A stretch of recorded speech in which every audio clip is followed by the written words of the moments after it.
Ketemu lagi dengan Pak Erwin di sini. Gimana kabar anak-anak semua? Sehat semua kan? Di sini Pak Erwin tidak henti-hentinya mengingatkan kepada kalian semua untuk selalu menjaga kesehatan dan juga kebersihan. Dan selalulah di rumah, gak usah dulan-dulan kemana saja. Nah, kita ketemu lagi dengan pembelajaran daring kita dengan mata pelajaran prakarya dengan aspek kerajinan. Nah, di sini kita masuk ke aspek kerajinan yang akan membahas tentang bambu, kayu, dan rotan. Nah, pertama-tama di sini untuk pertemuan pertama kita akan membahas tentang kayu. Nah, kayu itu apa? Atau kayu itu adalah bagian dari batang atau cabang pada ranting tumbuhan yang mengeras karena mengalami lignifikasi atau proses pengkayuan. Penyebab terbentuknya kayu adalah akibat akumulasi selulosa dan lignin pada dinding sel berbagai jaringan di batang. Nah, itu pengertian dari kayu itu sendiri. Nah, terus beberapa kayu yang dipilih itu biasanya ada cirinya. Oh, pertama dia sifatnya yang kedap air, terus isolator dan mudah dibentuk. Nah, itu. Tumbuhan berkayu muncul di alam ini diperkirakan pertama kali pada sekitar 395 hingga 400 juta tahun yang lalu. Manusia telah menggunakan kayu untuk berbagai kebutuhan sejak ribuan tahun yang lalu, terutama untuk bahan bakar untuk menciptakan api dan juga bahan konstruksi untuk membuat rumah, dan juga serta kayu itu dijadikan sebagai senjata. Dan akhirnya ketika masuk ke era industri, kayu mulai jadi bahan untuk pengemasan dan juga untuk kertas.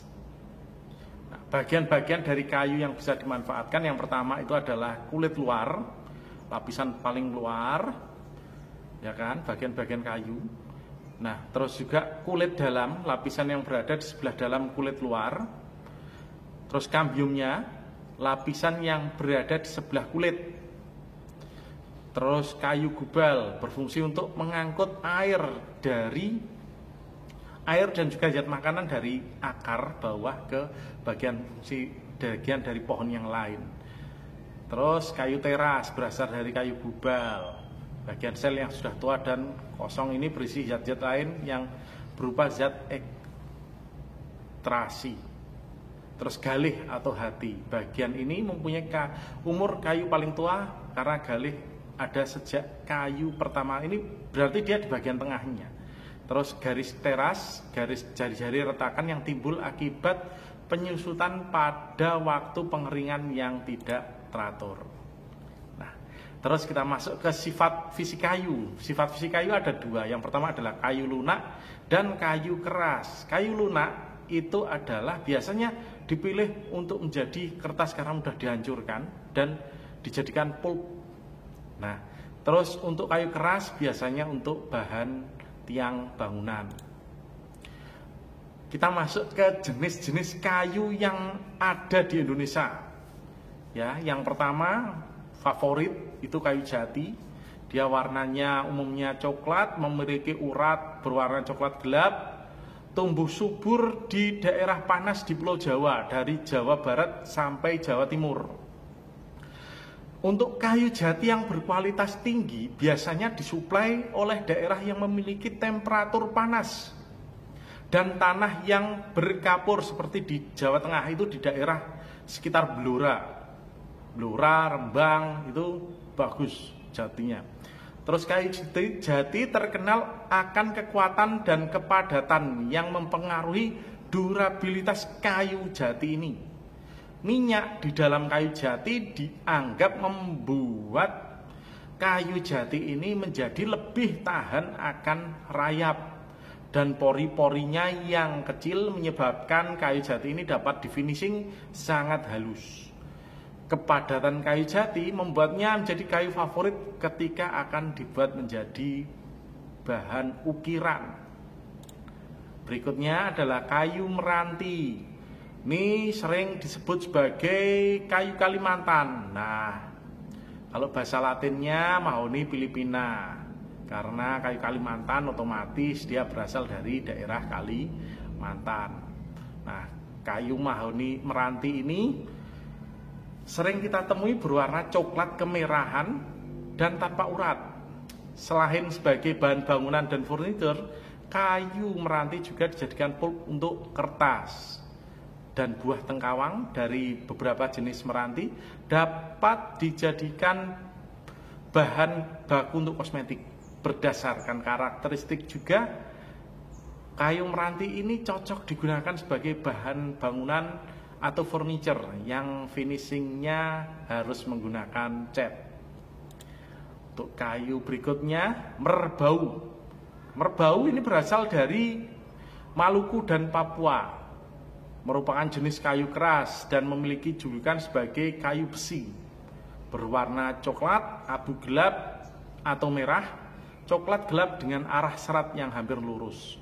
Karena kekerasan dan durabilitasnya, kayu merbau banyak dijadikan sebagai parkit untuk lantai, tiang bangunan, bak truk, hingga sebagai bahan konstruksi jembatan kayu. Nah, untuk kayu albasia, ini terkenalnya sebagai kayu sengon. Ya, kalau masih awam dengan albasia itu apa? Nah, terkenalnya adalah kayu sengon. Ini adalah kayu khas daerah tropis, material dalam bentuk kaso atau papan, termasuk kayu lunak dan sulit untuk langsung di finishing. Karakternya yang berbulu dan berpori-pori besar, mudah patah membuat kayu ini tidak dapat langsung dijadikan material pembuat produk atau bahan utama pembuat kayu seperti olahan seperti triplek dan blackboard, stik es krim, pensil, korek api, hingga bahan baku untuk kertas. Warnanya juga putih kotor bercampur coklat tanpa urat, berpori-pori besar dan lunak. Kayu ulin merupakan salah satu kayu yang dapat dijadikan sebagai material pembuat kapal. Dia berasal dari Kalimantan dan Sumatera bagian selatan. Kayu ulin terkenal sangat tahan perubahan suhu, kelembapan, dan tidak mudah dimakan rayap dan pengaruh air. Karena sifatnya berat dan keras, kayu ulin dapat dimanfaatkan untuk berbagai keperluan, terutama konstruksi. Kayu ini sejak dahulu kala dipergunakan sebagai bahan pembuat rumah panggung untuk penduduk lokal, daerah sana, daerah Kalimantan. Selain itu, sering dimanfaatkan sebagai kerajinan, patung, dan juga perhiasan. Sekarang kita masuk ke kayu berikutnya, yaitu apa? Trembesi. Ini trembesi merupakan kayu yang bagus untuk menyerap gas CO2. Kayu trembesi dijadikan bahan baku furniture. Kayu trembesi mudah tumbuh dari Pulau Jawa, Sumatera, Sulawesi, Maluku, hingga Nusa Tenggara. Hampir menyerupai kayu jati, sering diubah menjadi furniture indoor dengan tebal dan lebar sehingga sampai ukuran 1,5 meter. Hal ini disebabkan kekuatannya yang kurang dan cukup lentur sehingga pengolahan kayu ini lebih condong dipotong lebih besar. Kepadatan atau density kayu trembesi yang kurang membuatnya kurang cocok untuk bahan baku furniture outdoor. Ini juga sering digunakan pohon trembesinya untuk penghijauan jalan raya. Di pinggir jalan raya banyak sekali. Nah, cendana ini kayu favorit karena apa? Wangi. Nah, pertama kali kesan kalau kita ketemu dengan kayu ini mesti wangi. Nah, ini biasanya untuk bahan baku dupa dan produk kerajinan. Dan bukan merupakan termasuk pohon dengan golongan pohon tinggi. Bahkan bisa disebut sebagai tanaman parasit. Sulit dibudidayakan dan membutuhkan waktu yang cukup lama untuk dapat dipanen. Namun sangat diminati di pasaran, menjadikan kayu ini relatif mahal. Kalau kayu yang lain ya anak, dijualnya itu ukuran kubik. Nah, kalau cendana ini dihitung per kilo. Ini favorit untuk diekspor ke luar negeri. Gitu. Makanya tumbuhan kayu cendana ini sangat mahal, terutama kalau sudah muncul wanginya itu. Kita masuk ke selanjutnya, ebony. Kayu ini nama latinnya adalah Diospyros celebica. Sudah langka, warnanya hitam dan coklat, urat kontras pada kayu. Yang terkenal adalah Makassar ebony dan black ebony. Berat jenis kayu ebony tergolong berat, tidak bisa mengapung, dia tenggelam. Kayu ini uratnya eksotis, kerap dijadikan sebagai bahan baku membuat alat musik seperti gitar, piano, hingga biola. Dan juga sering digunakan sebagai tongkat, ukir-ukiran, patung, dan juga perhiasan.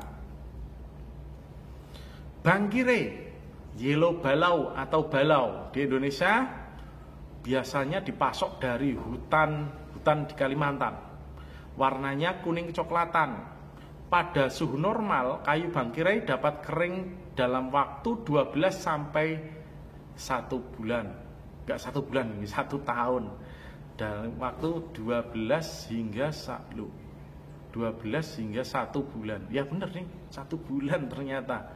Nah, ikatan antar serat yang kuat dan mudah diolah menjadikan kayu ini cocok untuk decking dan outdoor furniture dan berbagai keperluan konstruksi lainnya.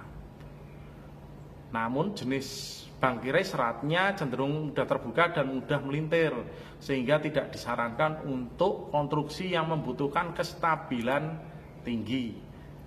Nah, berikutnya adalah kamper.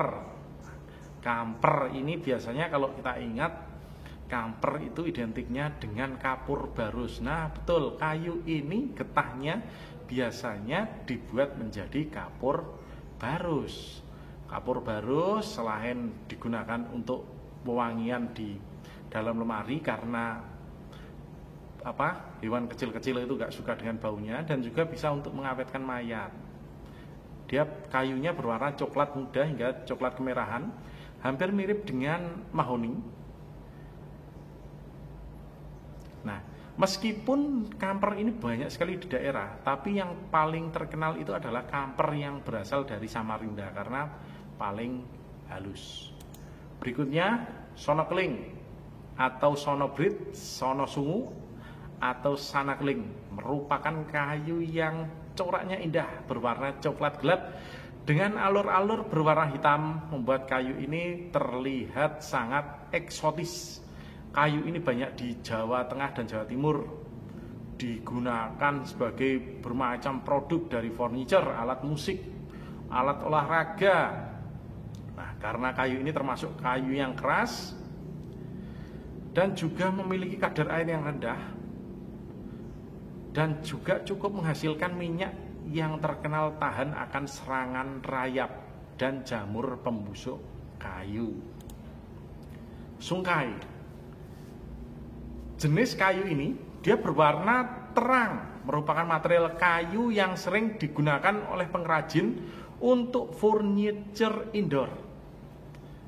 Kayu sungkai banyak juga diolah oleh industri menjadi veneer dengan warna dan coraknya.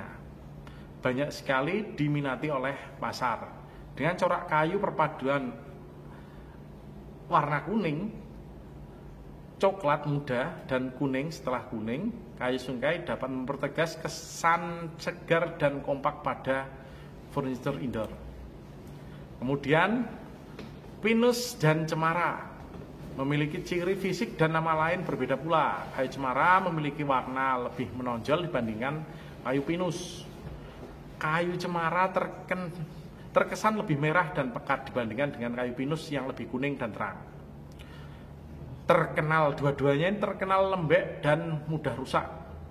Kepadatan kayunya kurang, justru dimanfaatkan untuk produk-produk kayu yang membutuhkan pengolahan ringan, disposable dan flammability yang tinggi seperti korek api, dan juga digunakan untuk palet ketika akan melakukan pengiriman barang.